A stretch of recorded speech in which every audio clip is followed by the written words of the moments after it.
Halo Bu Sofi dan halo teman-teman. Perkenalkan, nama aku Miracle Tian Widianto dari kelas 12 IPA 5 absen 22. Jadi pada kesempatan hari ini kita akan memulai ibadah kita. Tapi sebelum kita memulai ibadah kita, marilah kita berdoa terlebih dahulu. Mari kita berdoa. Terima kasih Tuhan Yesus, terima kasih ya Bapa atas penyertaan-Mu, perlindungan-Mu pada sepanjang hari ini. Di seminggu hari ini Tuhan, Kau sudah menolong kami, mengumpulkan kami pada hari ini Tuhan untuk memuji dan mendengarkan firman-Mu ya Tuhan. Tuhan, sebelum kami memulai ibadah pada hari ini Tuhan, biarlah hati dan pikiran kami Tuhan sucikan dan kuduskan, agar kami Tuhan terfokus akan Engkau. Dan juga Tuhan, biarlah puji-pujian kami dan juga Tuhan firman kami pada hari ini bisa menyenangkan hati Engkau dan tertanam dalam hati kami ya Tuhan. Terima kasih Tuhan, kami akan memulai ibadah kami pada hari ini hanya di dalam nama Tuhan Yesus Kristus kami sudah berdoa dan bersyukur. Haleluya, amin. Oke teman-teman, marilah kita menyiapkan hati kita dan pikiran kita, karena kita sebentar lagi akan mendengarkan firman Tuhan.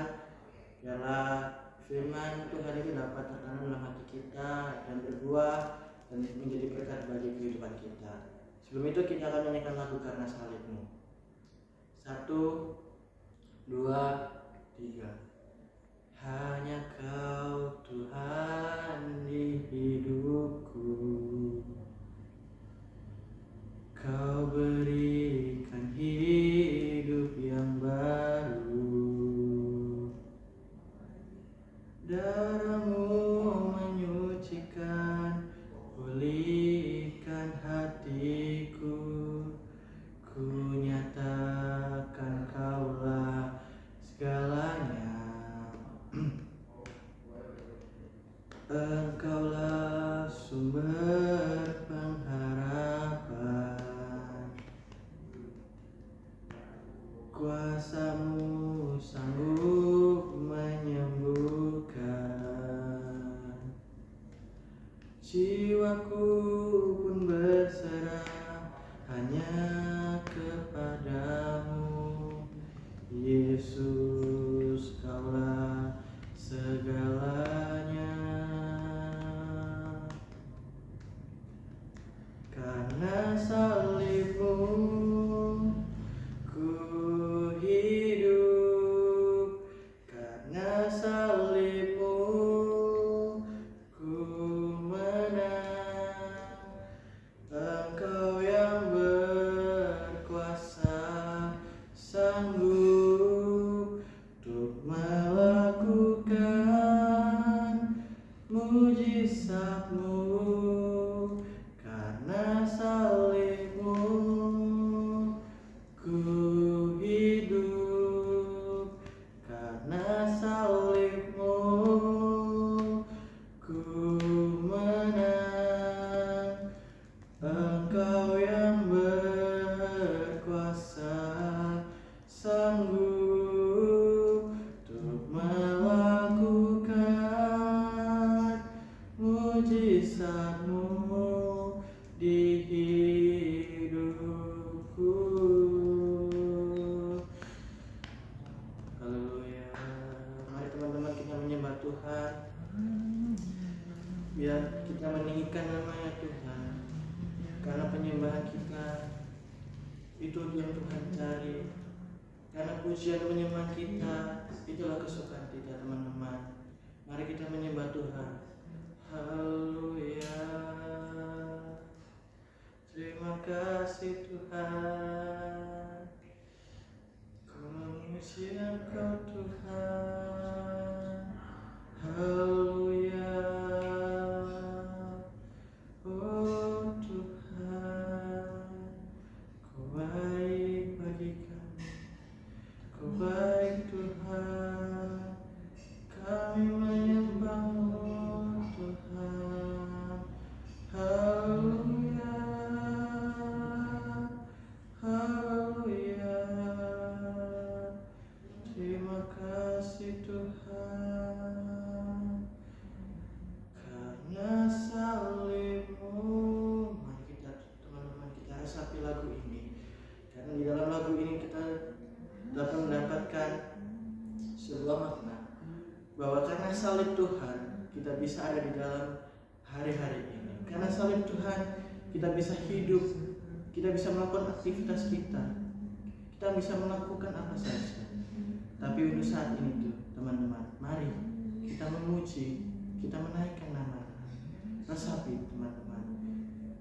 Ku menang, Engkau yang berkuasa, sanggup untuk melakukan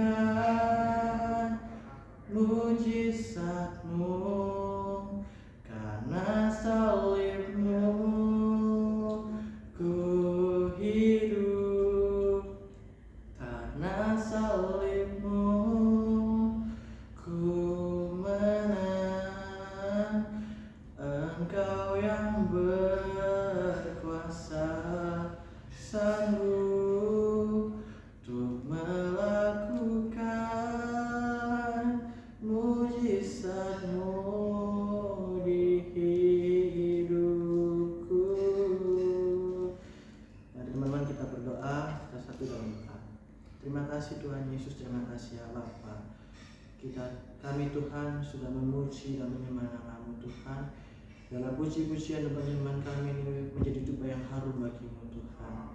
Tuhan, kiranya Tuhan sebentar lagi kami akan membaca semua firman-Mu, kami akan membaca renungan-Mu ya Tuhan. Tuhan, sucikan hati dan pikiran kami. Tuhan, fokuskan kami dalam pembacaan firman-Mu Tuhan. Karena firman-Mu ini Tuhan menjadi kunci bagi kehidupan kami. Karena firman-Mu ini Tuhan, kami sangat perlu di dalam kehidupan kami. Di dalam kehidupan kami ini Tuhan, tanpa firman-Mu kami tidak bisa menjadi apa-apa Tuhan. Kami hanya manusia biasa Tuhan.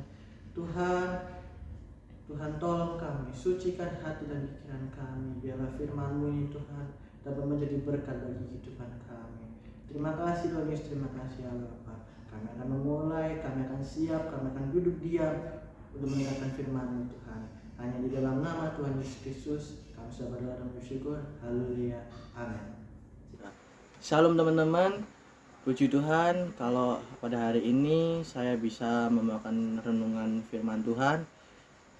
Saya juga bersyukur, berterima kasih kalau Tuhan baik pada saya. Sampai pada hari ini saya masih hidup dan juga bisa membawakan renungan firman Tuhan. Jadi renungan firman Tuhan saya pada hari ini bertemakan In the End I'm Alone. Jadi sebelum kita mengulas lagi, marilah kita membaca firman Tuhan yang terdapat dalam kitab Mazmur pasal yang 139 ayat yang pertama. Doa di hadapan Allah yang Maha Tahu untuk pemimpin biduan, Mazmur Daud. Tuhan, Engkau menyelidiki dan mengenal aku. Nah, apakah Anda pernah merasa bahwa tidak ada orang yang mengerti Anda? Nah, saya kira semua orang termasuk saya pernah mengalaminya. Sudah berusaha berbuat sebaik mungkin, orang bisa menyalahartikan, atau saat kita sedang membutuhkan bantuan, tidak ada satupun yang mau meluangkan waktunya buat kita di saat kita sulit. Kita merasa sendirian menghadapi sesuatu, tidak ada yang mengerti, tidak ada yang peduli. Dulu saya punya sebuah quotes sendiri yang mengatakan in the end I'm alone, yang artinya sampai pada akhirnya aku tetap sendiri. Itu menggambarkan perasaan saya bahwa tak peduli berapa banyak orang di sekitar saya, pada akhirnya saya tetap sendirian. Sendirian harus mengerjakan semuanya. Sendirian juga harus mengalami kesulitan, masalah dan sebagainya. Semua sibuk dengan kerjaan dan urusan mereka masing-masing. Akan ada waktu-waktu di mana kita berada dalam situasi seperti itu. Terkadang kita sulit mengharapkan orang untuk mengerti atau peduli keadaan kita, karena mungkin mereka juga sedang bergumul dengan banyak masalah seperti kita.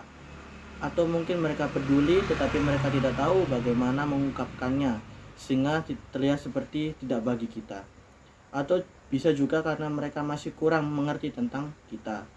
Tidak menutup kemungkinan pula mereka memang tidak peduli, dan kita tidak bisa memaksa mereka untuk peduli terhadap kita. Itu akan selalu kita alami pada waktu tertentu. So, it easy for us to feel that in the end we are alone. we are alone. The question is, are we really? Nah, sekarang saya tidak lagi memandang hidup seperti itu. Saya tidak lagi merasa seperti itu juga. Saya juga tidak mau berpikir seperti itu juga. Mungkin ada masa-masa di mana kebetulan tidak ada satupun yang bisa atau bersedia. Seperti yang saya katakan tadi, kita tidak bisa memaksa orang untuk membantu kita dan mengikuti keinginan kita. Dan itu bukan selalu berarti bahwa mereka tidak peduli terhadap kita. Tapi meski demikian, sekalipun sedang tidak ada satupun yang bisa kita harapkan, so it's easy for us to feel that in the end, we are alone. The question is, are we really? Saya sekarang tidak memandang hidup seperti itu. Saya tidak lagi merasa seperti itu dan saya tidak berpikir seperti itu. Mungkin ada masa di mana kebetulan tidak ada satupun yang bisa atau bersedia untuk kita. Seperti yang saya katakan tadi, kita tidak bisa memaksa orang untuk membantu kita dan mengikuti keinginan kita, untuk peduli terhadap kita. Dan itu bukan selalu berarti bahwa mereka tidak peduli terhadap hidup kita. Tapi meski demikian, sekalipun sedang tidak ada satupun yang bisa kita harapkan untuk membantu, jangan lupakan bahwa ada Tuhan bersama kita. Mindset saya berusaha sejak saya menyadari bahwa saya punya Tuhan yang tidak pernah terlalu sibuk untuk saya. Dia ada, keberadaannya nyata. Dia mengenal saya, mengerti saya, dan peduli terhadap saya. Itu saya tahu, pasti dengan keyakinan penuh. Karena itu saya tahu saya tidak akan pernah sendirian dalam menghadapi apapun. I'm never alone. I'll never walk alone. Because God will always be with me through all the way. Apa yang kemudian menyadarkan saya akan hal ini dan menjadi titik balik mindset saya adalah sebuah perikop dalam Mazmur 139 yang merupakan Mazmur Daud. Dalam perikop yang diberi judul Doa di Hadapan Allah yang Maha Tahu, Daud masuk langsung pada inti katanya, Tuhan, Engkau menyelidiki dan mengenal aku. Ayat yang pertama. Tuhan menyelami dan tahu semua yang ada dalam pikiran dan perasaan kita. Dia tahu apa yang tengah menjadi kesulitan kita, dan Tuhan mengenal kita. Dia yang menciptakan, maka dia tentu yang paling mengenal atau mengetahui segala kehidupan tentang kita. Bahkan lebih dari kita mengenal diri kita sendiri. Daud menyadari dan paham sepenuhnya akan mengenal Tuhan tentang dirinya. Lanjut, Daud lagi, Engkau mengetahui kalau aku duduk atau berdiri. Engkau mengerti pikiranku dari jauh. Engkau memeriksa aku kalau aku berjalan dan berbaring. Segala jalanku kau maklumi. Ayat kedua dan ketiga.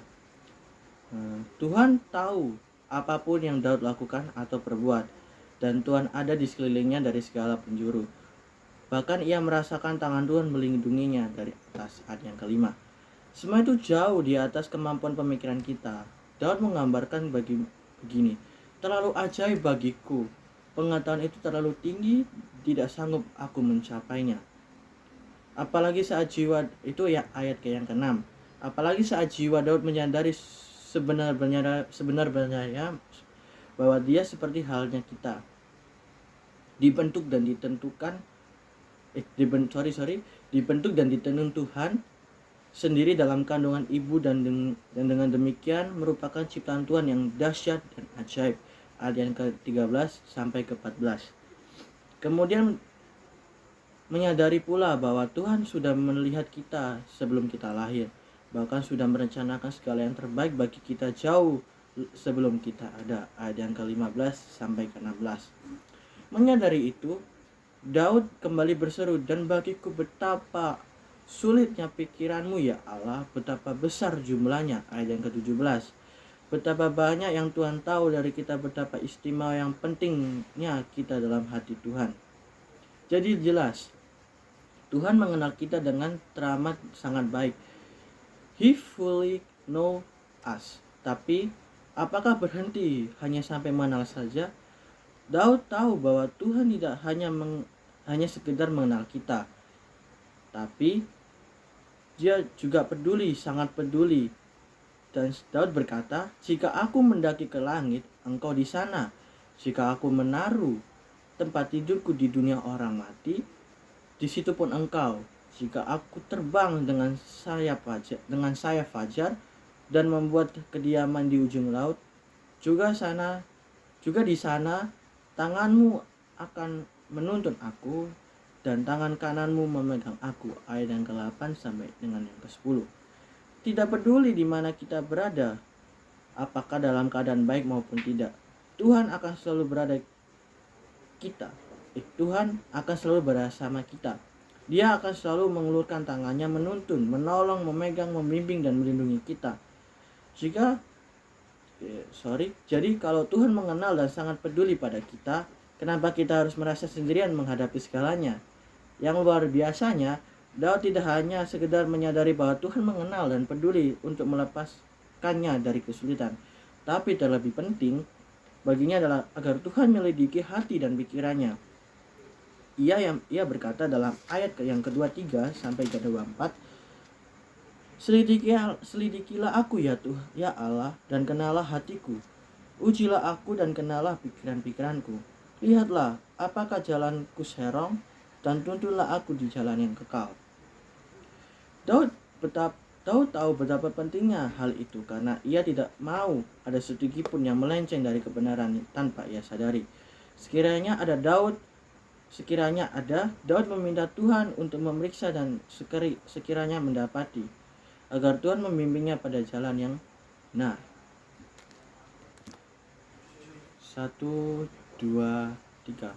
Kemudian sebuah firman Tuhan dalam kitab Yesaya pasal 29 menggambarkan betapa Tuhan sungguh mengetahui kita, karena kita adalah ciptaannya sendiri. Kalau Tuhan diibaratkan sebagai tukang periuk, dan kita adalah bejana yang dibentuk dari tanah liatnya, dari tanah liat olehnya sendiri.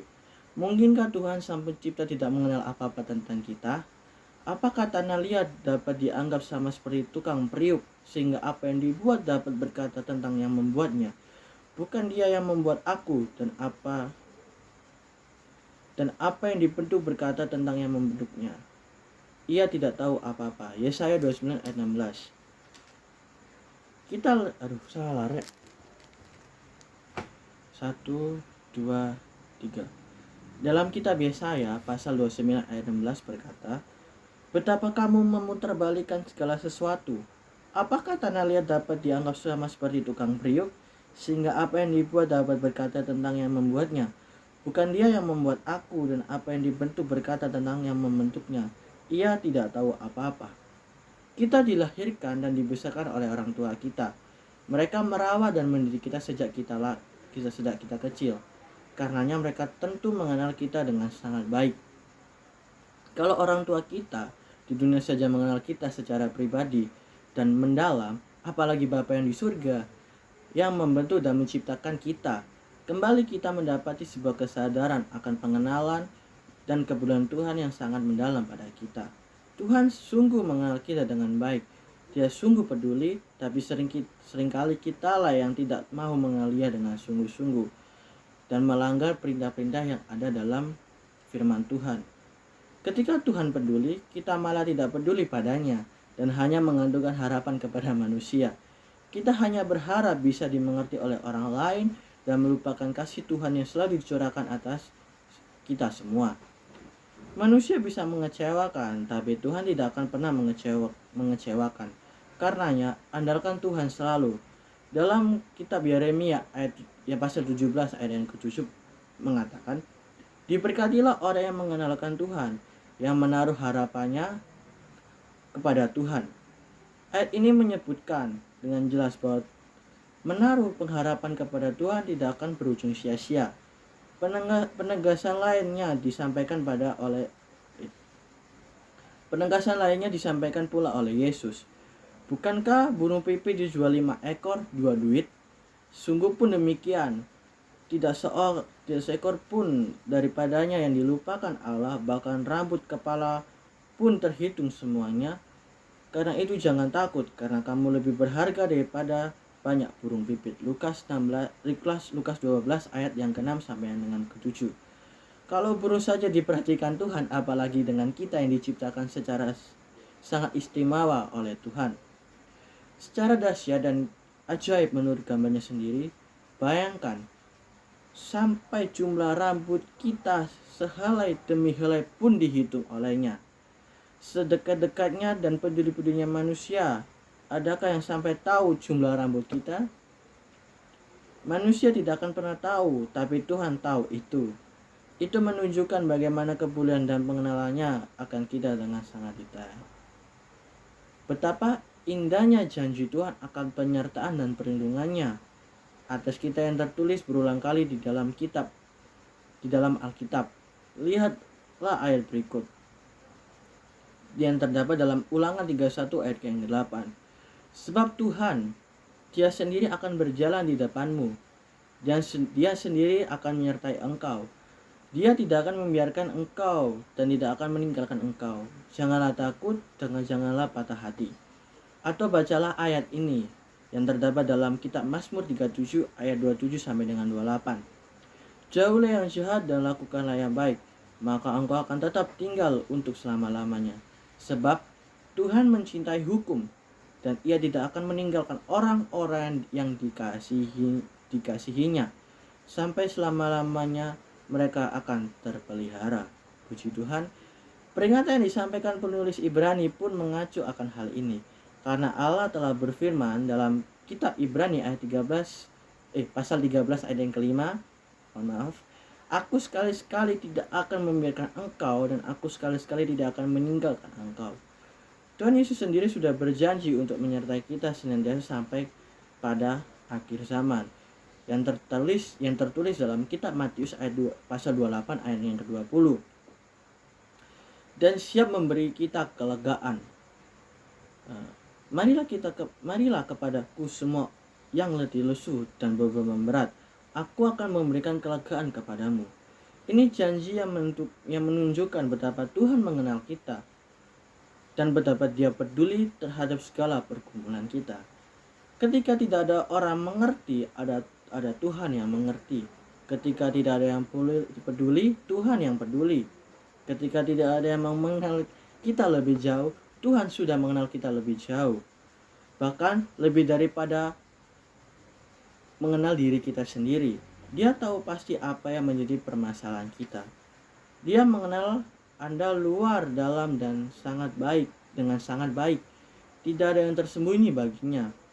Dia tahu isi hati kita yang terdalam sekalipun. Dia yang menciptakan kita, tentu pula yang paling tahu segalanya tentang kita. Dan Tuhan adalah Bapa yang sangat mengasihi kita. Bentuk kasih itu pun diwujudkan dengan kepedulian yang luar biasa, besar pula terhadap anak-anaknya. Dia siap tertawa gembira bersama kita. Dia pun turut bersedih bersama kita. Tuhan tahu pasti apa yang menjadi pergumulan Anda saat ini. Bahkan hal-hal yang mungkin terlalu berat untuk dikemukakan, sulit untuk diucapkan, Tuhan pun mengetahui itu semua. Tuhan mendengar jeritan isi hati kita, mengerti permasalahan Anda dan juga punya jalan keluarnya. You may feel lost and alone, but God knows exactly where you are.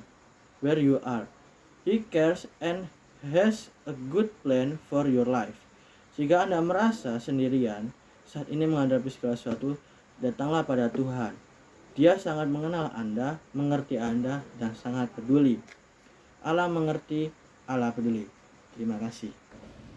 Oke teman-teman, tadi kita sudah mendengarkan segenap firman Tuhan. Marilah kita bersama doa untuk menutup ibadah kita pada hari ini. Terima kasih Tuhan Yesus, terima kasih ya Bapa atas penyertaan-Mu, perlindungan-Mu sepanjang hari ini. Kami sudah mendengarkan firman-Mu ya Tuhan, dan juga sudah menyembah akan Engkau Tuhan. Biarlah puji-pujian kami dan penyembahan kami Tuhan berbuah hari di depan Engkau. Dan terlebih lagi Tuhan, untuk firman-Mu ya Tuhan, renungan-Mu ya Tuhan, biarlah renungan-Mu tertanam dalam hati kami dan berbuah Bapa Tuhan, supaya Tuhan firman-Mu itu bisa menjadi kunci bagi kehidupan kami ya Tuhan. Tuhan, kuatkanlah kami di sepanjang hari ini. Apa yang kami lewati Tuhan hari-hari ini, Tuhan tolong, Tuhan jauhi kami, lindungi kami, terbungkus kami dengan kuat kuasa darah-Nya Tuhan. Dan juga Tuhan untuk pendidikan kami Tuhan, yang kami masih tempuh Tuhan, Tuhan tolong studi kami, biarlah studi kami Tuhan tetap berjalan lancar ya Tuhan. Terima kasih Tuhan Yesus, terima kasih ya Bapa. Kami sudah berdoa dan memuji nama-Mu Tuhan, hanya di dalam nama Tuhan Yesus Kristus. Haleluya, amin. Sekian, terima kasih dari Upra Agama pada hari ini. Terima kasih, sampai jumpa. Bye.